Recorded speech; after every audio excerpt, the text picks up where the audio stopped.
weewaawo ennaku ennyemabega lwafuna kaadi zino neze baatuwa zaali ntono naye olw'okubanga olw'obwagazi lwa kaadi zino abantu baffe bonna ne basobola ozikozesa olw'okuzifuna ne bazimalayo naye olw'okubanga tubadde tufuna amasimu mangi n'obwetaavu tusazeewo tulonkinge abantu bamanye kaadi bwe bagenda ozikola ki okuzijja okuva mu kunoonya ffe abakulembeze.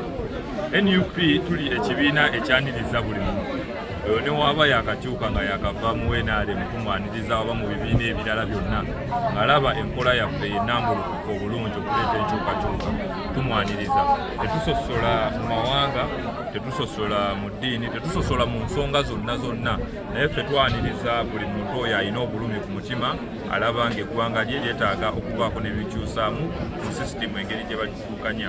So twatunga abantu bonna okwenyigira mu process eno okwawukanako ne bali abaali bagaba ensimbi abantu okwewandiisa ate ffe abafa abantu be batuwa ensimbi okulaba nti process eyongera okutambula obulungi nabo basobola okufuna kaadi zaabwe ez'ekibiina.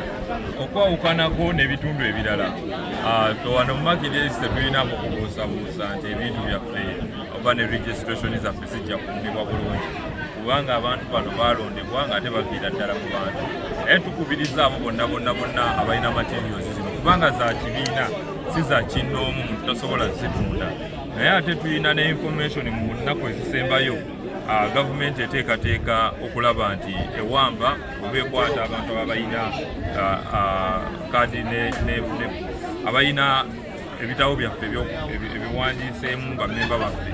Tulina information nti mu nnaku ezisembayo bajja kwagala okubakangakanga abamu bawa ensimbi oba abamu n'okubibajjako ekifuba naye tweteeseteese bulungi naddala mu kitundu ekyewaffe okulaba nti ebintu ebyo ne information y'abamemba baffe terinkinga kugenda mu bantu nga tusaawa tennaba kutuuka eyo.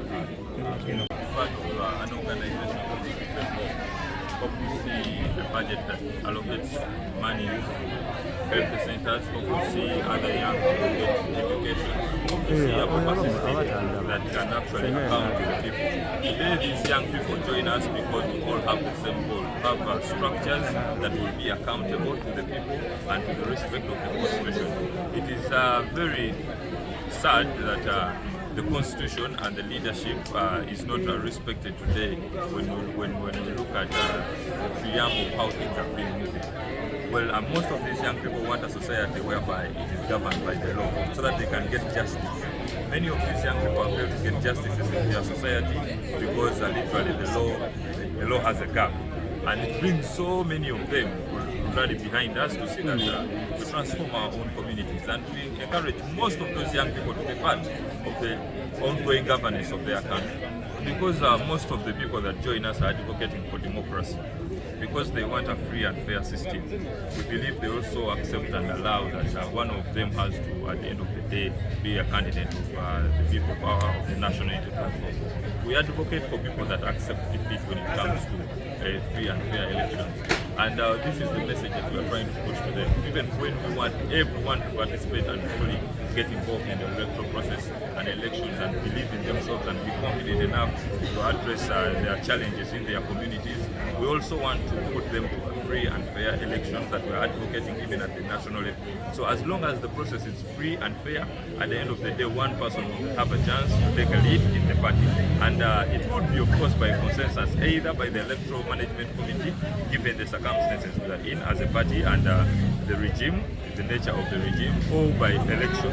So whatever process that we may choose, trust me, it is going to be a free and fair process that will actually not look at the age of a person, but the potential and the capacity and the capability to serve these people.